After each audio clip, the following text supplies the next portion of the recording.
What's going on, y'all? This is your boy Dunn with Mr. Marcus Bentley. We'd like to welcome y'all to Hypothetically Speaking. What's going on with you, Marcus? What's happening, bro? It's blessed to be here, man. Super Man, blessed, man. you telling us a lot of people that ain't here today. Super A blessed. lot of people ain't here today, man. So let's jump into it. This gets a show. Two average guys just want to talk about life, talk about situations. Hypothetically speaking, what would you do if you was in that situation? What situation could change? Nothing major, too, nothing too crazy. Just me and Bentley talking. Sweet. So, man, first of all, congratulations on your book. Thank you, bro. Blessed, man. Blessed. You got your book with you right now? Yeah, I got it right here, bro. Yeah. Y'all go check his book out. Give him the information to go get the book. It's on Limelight Publishing. Just a simple thing about just self-reflection, man. That's all it's about, man. You know, it's about self-reflection. Nothing wrong with that. So what motivates you to write the book? That's what I want to know. All right. So to be honest, so in the introduction of the book, I talk about the fact that I walked by the mirror, like a long mirror, and I had my towel inside the shower. So I walked and I looked. And initially, everybody always get us stuff that, yeah, man, I'm fire out here in the streets. And then, when I got closer, man, I noticed, got a little gut there popping. You know what I'm saying? And I started looking a little bit deeper. And but that was the initial part about like the title of it. But as far as like what's inside of it, I've always had that feeling for a minute, thinking about like what do you do after you self-reflect? Because if you do nothing, I want to make sure I say this part. But if you do nothing after you self-reflect, that turns into self-hate. So if you don't make some type of actions after you look at yourself and say, man, I need to do better. Especially, for example, let's say you overweight and you say, I need to do better, but you never really do anything. That turns into self-hate. That self-hate turns into you eating more. That eating more does what? You gonna make you a little bit chunky. Yeah. So if you actually like, what I'm saying, specifically the stuff in it that's talking about like, hey, you know what? My life is my fault. I started with that and everything that I do, man. My life is my fault. Some things not your fault. Some things that, happen. Your parents put you in that situation. What I'm suggesting, man, is just like start with that premise, even if it's not totally 100% true. Just start with that premise. You know what? From now on, everything that's happening is my fault, and you put more power in your hands to fix it. So that's where I'm at now. To be honest, I say, you know what? I can fix my life. Yeah, I mean that take a lot of growth, man. A lot of people ain't able to sit down, assess themselves, assess their situation, and face it head on. So that's big growth. A lot of people, like you said, they blaming stuff from 15, 20 years ago. Like, nah, bro, you had time to adjust to that. And people create toxic habits like that. They, instead of saying, hey, you know what? Like you said, let me take control of my own life. Let me fix me first. They blame everybody. Blame their mama. Blame they baby mama. Blame they PO. Blame everybody. Like you gotta, like you say, you gotta self-reflect, and everybody ain't able to do that. That takes a lot of growth. I'm gonna be honest, bro, because it makes it sound like, so when I think a big problem with people that write books or do speeches, they don't tell the whole truth, which is that's not easy though. That's not easy, man. If you think that doing that is easy, then you probably not being honest enough. Like being totally honest and saying, bro, you know what, I should not have done that, or I gotta fix this part of me. It's a daily thing though, too. It's not like something that just happens like I'm gonna just try to do something real quick. No, man, that's like a daily battle to fight you. That's harder than fighting anybody else. Fighting you is harder than fighting anybody else. Facts.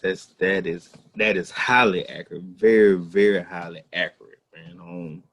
Like you said, that can apply to anything in life. That's like your job, that's your relationship. Like a lot of people be like, oh man, they was on some nonsense when they fired me, or old girl was tripping when we broke up, blah blah blah. But they never sit there, like you say, they don't tell the whole story. They don't say, yeah, they broke up with me. Yeah, you was going out to the club every weekend. Like they don't want to tell that part. They just want to say she was fussing all the time. They don't tell that. Exactly. What she fussing about? Yeah, or like the job. Like, hey man, they let you go, man. You missed 3 days in a row. You didn't call. Like that's that part of self growth. A lot of people don't hold themselves accountable.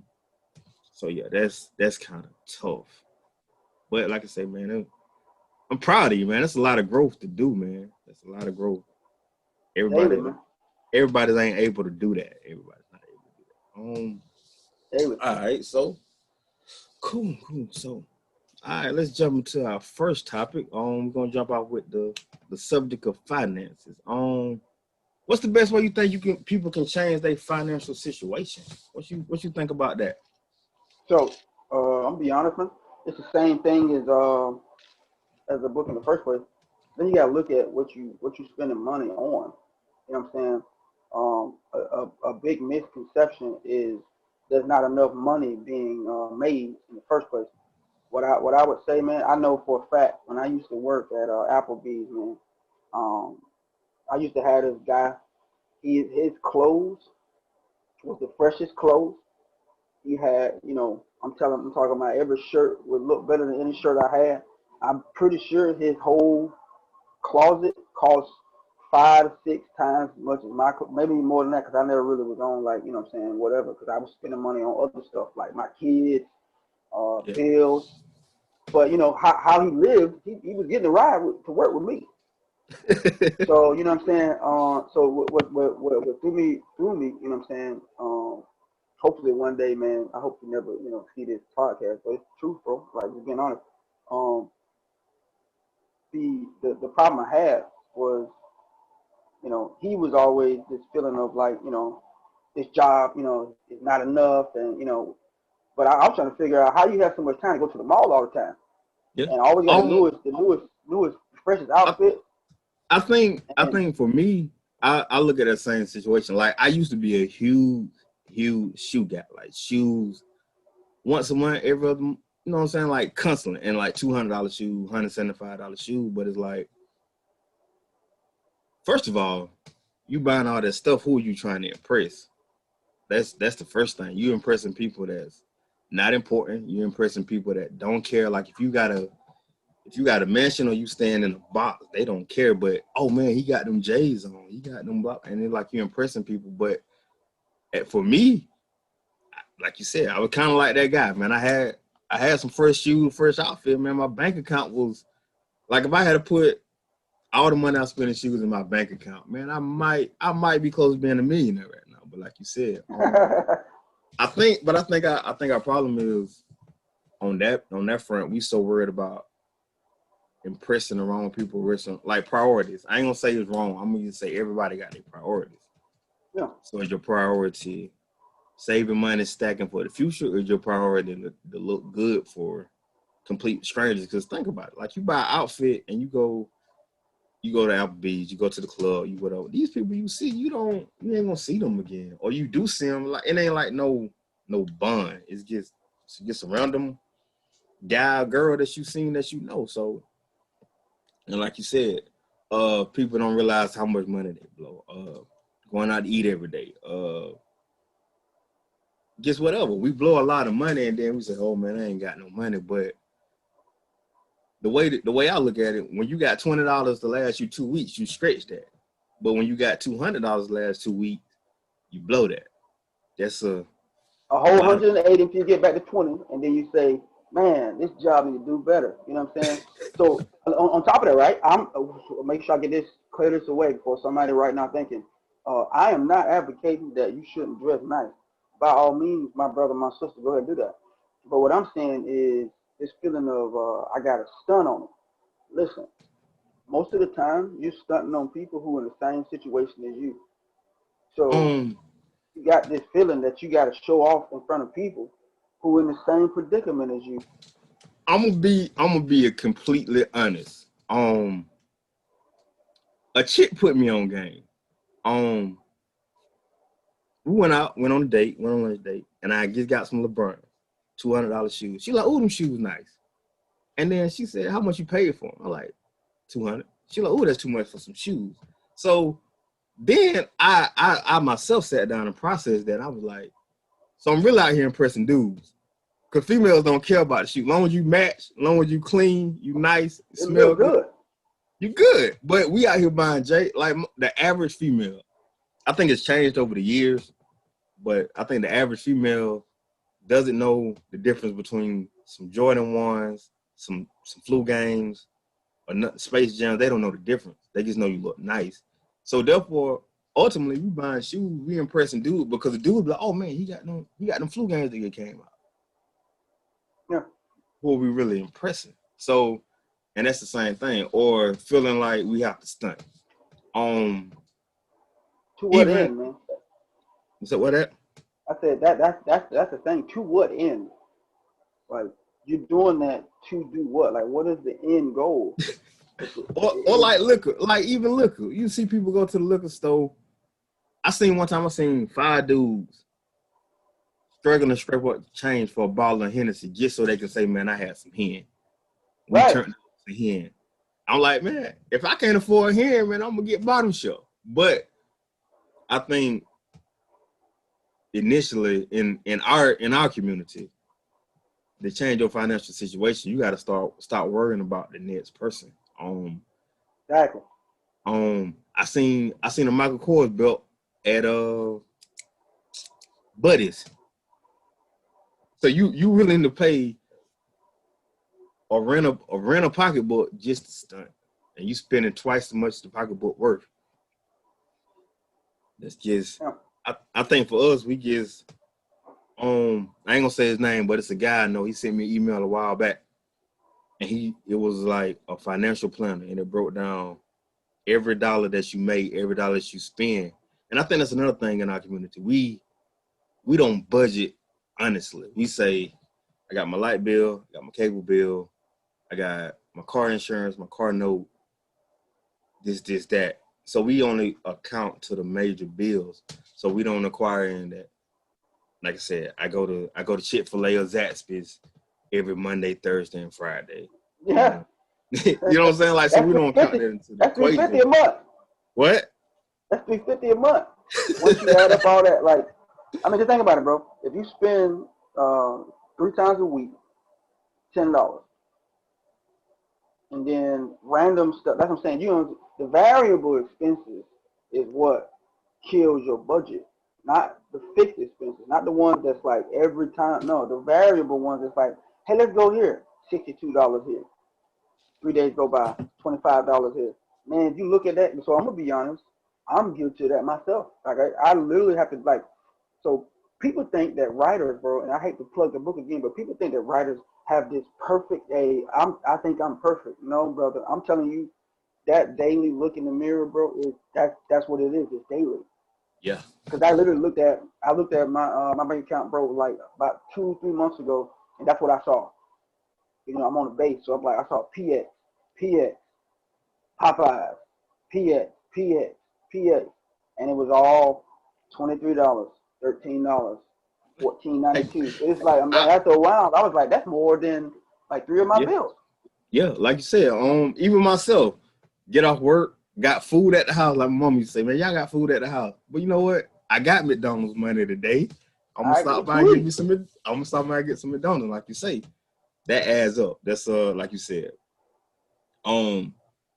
If I go out to eat, like you said, 3 times a week, that's $30 a week. That's 30, 60. That's $120 a week. I'm going out of food. When I got food, like if I went to my refrigerator right now, it's the refrigerator full of food. But we'll go out to eat. That's of course. Like I need them to see me. And going into, so to be honest, right, going into the next thing is like, how can you save money and what to invest in? If you got a goal to save money, that's when you make better financial decisions. But if there is no goal, if the goal is just to survive the day, survive the week, then having that it's nothing, man. So yeah. my total tip, if I could give one, is make it automatic. So I'm gonna be honest about this right here, man. For about a month and a half, I haven't even looked at my bank account. Not because I got so much money. It's because my savings and like anything the stuff that I invest in, it comes out of my check automatic. There is no more. I don't. It's an aggressive savings plan, to be honest, but it's automatic. I don't wait to say, you know what? Now that I've done all this stuff I'm gonna do and party or whatever, I'm gonna drop 200 in the bank. No, it's automatic. So right when I get paid, it comes out as if it came out like a garnishment. Yeah. So my savings, that's what I treat it like. The thing I invest in, I treat it like a garnishment. I've seen millionaires and very successful people. They say that they get their initial check, and then they take half of that and invest it, and then they take another half of that and say, "All right, I'm gonna live off a fourth of what I make." There you go. And but it takes some self-control, and it's kind of hard because it's hard. Like my little girl, I be in the store all the time. She loves trolls. Every time I'm in the store and I see some trolls, I'm like, man, I should buy that for her. Then, but like you said, you start accounting that stuff, or you go in the store, you go in the store to buy some ground beef and spaghetti sauce, and they be like, man, you know what I ain't had in a while, this, that, and then like you said, but you got to be aggressive to stay to your budget. And that's hard. It's hard, bro. It's hard. Like real hard. People, bro, what I don't like is when I hear motivational speakers, and that's why the reason why I want to get into speaking and writing is because they say it like it's just some simple task, like it's just you're gonna walk through the park and just gotta push yourself and you can do it, bro. That is a little bit more difficult than that, because I remember one thing my dad used to preach about, man, was stop going to churches where it's like, the preacher is preaching and then you leave there sweaty because you've been shouting for 10 minutes, but you didn't learn anything about how to address the issue. So you go to these motivational speakers, these financial seminars, bro, and they'll hit you with this, just believe in yourself, believe in you can do it. But they didn't teach you anything about a budget. They didn't teach you nothing about writing down nothing, no goal setting. Hey, man, sit down and write 7 goals or anything. They just teach you believe in yourself. I don't disrespect any motivational speaker, but a lot of them just hype men. They're not. Yeah. I think, but it's a job. They motivate you for the moment, but they don't plan. They don't set you up for success. They just hype you up. Just like, no, I don't like that. Like if me and you seen the lady and you like, hey man, she cute, man, you should go over there and hype and go talk to her. And you hype me up to go talk to her, and I go approach her, but you don't tell me what I need to say, what I need to do. It's a setup. Yeah, you hyped me up, you motivated me for that moment, but you didn't set me up. So I think I'm gonna stop using the term that I want to be a motivational speaker. I just want to be somebody that help people. Motivational speakers, most of them, they give generic information. They give they get you real hype, and then and you leave the meeting. Like you said, with your dad, you'll leave the church and you feeling good, praise the Lord, blah blah blah, and then you be like, man, I don't know what John 3:16 say. Like, he didn't teach you none of that. No idea. You don't know nothing about none of the experiences. So yeah, I agree. It takes a lot. But to save money, once again, they go back to the other thing. One, we got to stop trying to impress other people. Throwing 20s on a what you call it, on a whatever. Throwing 20s on a Hyundai to have 20s just to say I got 20s, dumb. $300 on some shoes when you staying with your mama or you living off your girl.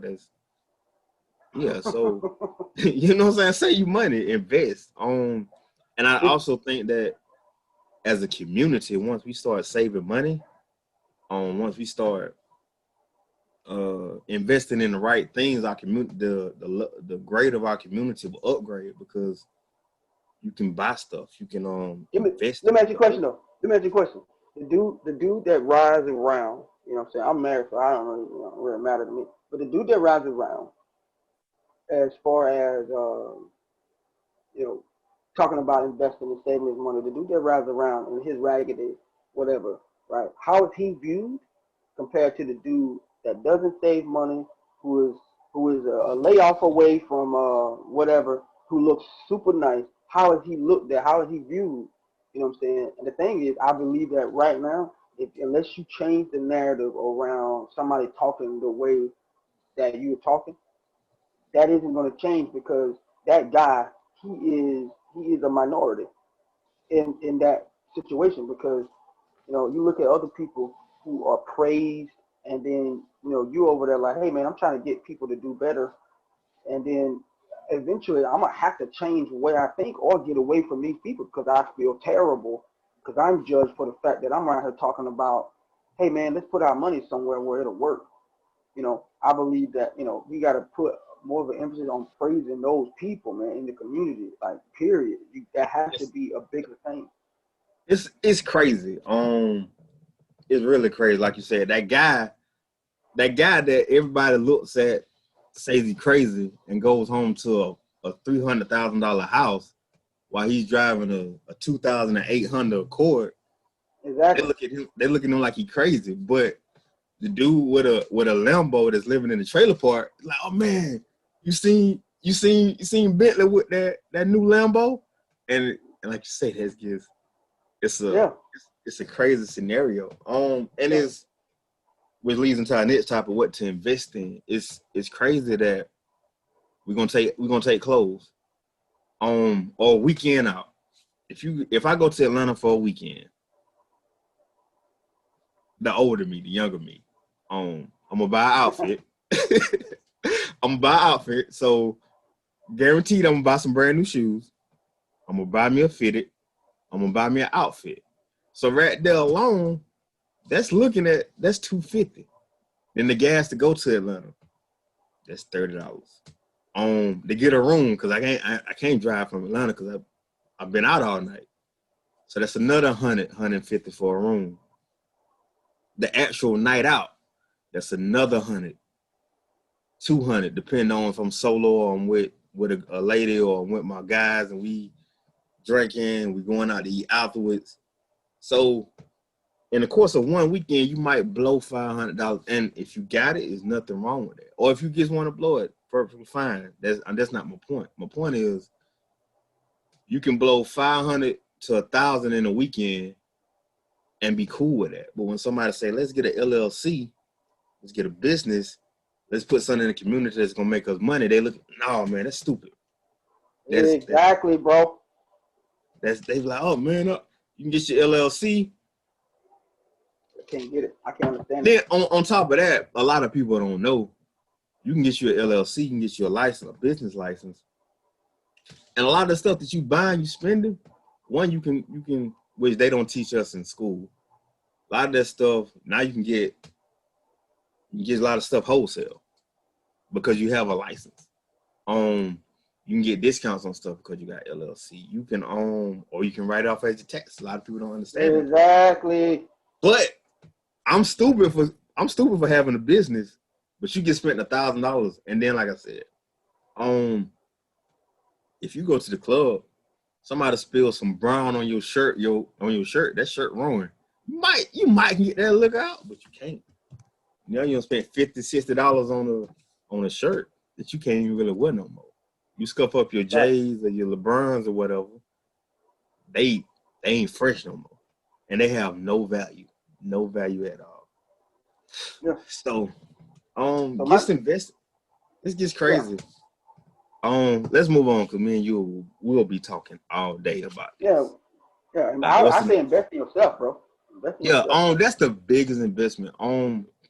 For myself, investing in myself, and a lot of people are like, oh, I don't know how to invest in myself. It's as simple as finding something that you love to do and making money. Or like, if you like to bake and you bake for people all the time, you cook for people all the time, why not say, you know what? Let me turn this into a little business. It ain't got to be a lot, but if you bake 3-4 times a week, 5-6 times a week, why not say, you know what? Let me start a business. And even if you're gonna keep your 9 to 5 and you baking anyway, that's the extra $200-300. Even if an extra $100, who can use an extra $400 a month? If I make $100 profit off of something that I'm gonna do anyway, why not do it? You're gonna do it anyway. You're gonna do it anyway, so why not turn it into a business? Now you have the opportunity to say, you know what? Now I'm making an extra $100, $150 a week baking. That's something that I love to do that I'm doing anyway. But people have in their mind that investing take a lot of money.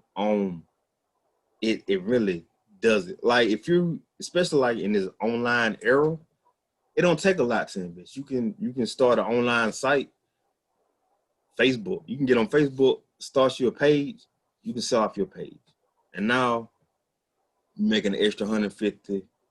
Even if you're making an extra $50 a week, you're gonna bake anyway. So now you got an extra $200. Now that $200 can buy you an LLC. Now you can buy that LLC, and now you can order stuff online. You like, okay, my blender messed up, or my whatever you buy. I don't bake, so I don't really know what bakers need. But you can take that same money. Now you can get it at a discount price because you have an LLC and something that you was gonna buy anyway, something that you was gonna do anyway. Now you got a chance to invest. And a lot of people don't look at it like that. Like I say, it's a lot of investing in yourself is the biggest investment you can make, but everybody won't do that. And I think it's a stigma, or it's a thing that people have made in their mind that it takes a lot. But if you invest your money, if you, I think I'm gonna say this. I think people confuse investing and spending money, because that night in Atlanta wasn't an investment. That was me blowing money. Me getting my LLC is an investment because I'm gonna make that money back. I think that's big. Investing. So when I hear, bro, when I hear investing in yourself, you know what I hear? Getting a book, As a Man Thinketh, right? Yeah. Getting a book, or let's say, for example, bro, let's say you don't want to spend money, you just want to invest in yourself. You know what investing in yourself is?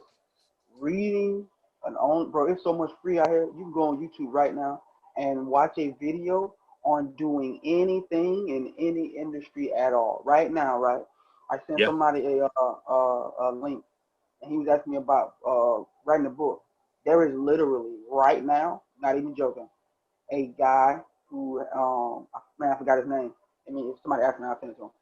He literally talks about how to outline a book, how to self-publish the book. He has pointers on everything about it. I'm talking about everything you can think of. This man has been doing this for years. So to say, well, I don't know what to do, bro, there's an answer out here. Somebody out here. Success leaves tracks. So does failures, unfortunately. But success leaves tracks. Success leaves tracks, bro. All you gotta do is follow them. Somebody do that. One last thing about, we got to move on, but one thing last about this, like you said, the piggyback off what you said, if you're into something, you got a feeling, you love something, somebody set that guideline. With the internet age, you can do research on top of research on top of research, and they gonna help you.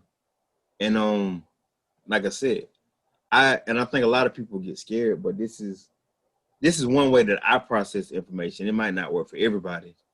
I say my initial cost. Say my initial cost for whatever. Whatever business I started. I'm gonna take my Raleigh Tees t-shirts. My initial goal was, okay, I spent X amount of dollars, so I need to make at least X amount of dollars or X amount of shirts to cover the cost of what I spent. Say the cost was $100 to start my business. I made 10 shirts. I made my money back. So now everything from that, my initial cost is covered. So everything after that is just profit. But people look at, oh man, that's $500, $600. You got to take it step by step. I think a lot of people don't take that step by step, and then so therefore they're scared to invest. And I also will say, a lot of people scared that people are gonna say something about them. My quote that is, Jesus was perfect, they still talked about him. That's what you gotta look at. It's gonna happen regardless, man. Like, it's gonna happen regardless. Some people doing, bro, and some people talking. I don't have time to be talking because I'm too busy. And it sounds like a little funny. No, I understand completely. That's why I laugh. I don't have time. I don't have time because I'm trying to figure out You know what I'm saying? How can I put my kid? Listen, and I'm gonna be maybe too honest. I don't want to put my children, man, in a position where they gotta start where I started. That's a failure as a parent. I cannot do that. I don't have time, bro. I don't have time no more. I don't have time no more. And that's what I think about. Anytime I feel like I want to focus on some sidebar, like, hey, this man said about you, I'm too busy trying to make sure that my son and my daughter are not scrambling like I scramble. I can't do it.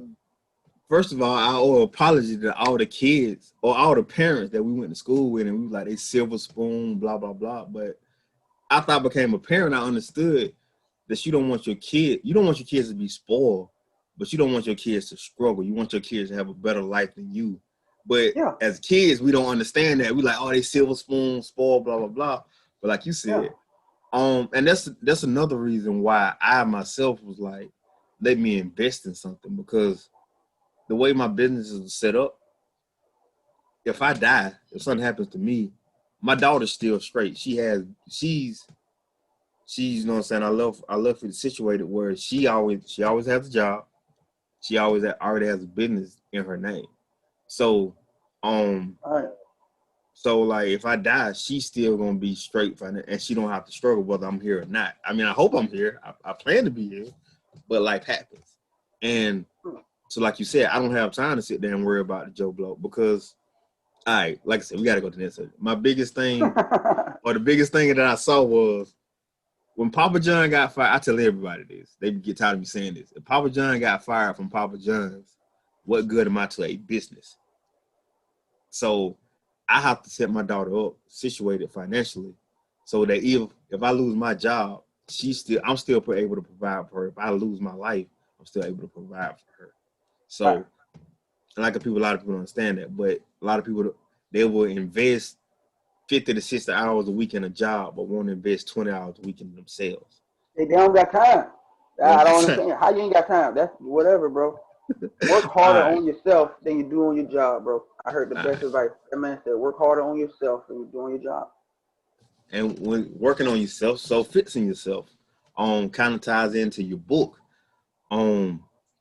The average, I ain't gonna say average, but I'm gonna say it's a lot of people that can't sit and look at their life and say, this was my fault, that was my fault, I shouldn't have did this. But they will sit there and say, like we were talking about earlier, man, this job did this, or my girl did this, or my dude did this, or my mama wouldn't let me do this when I'm 34.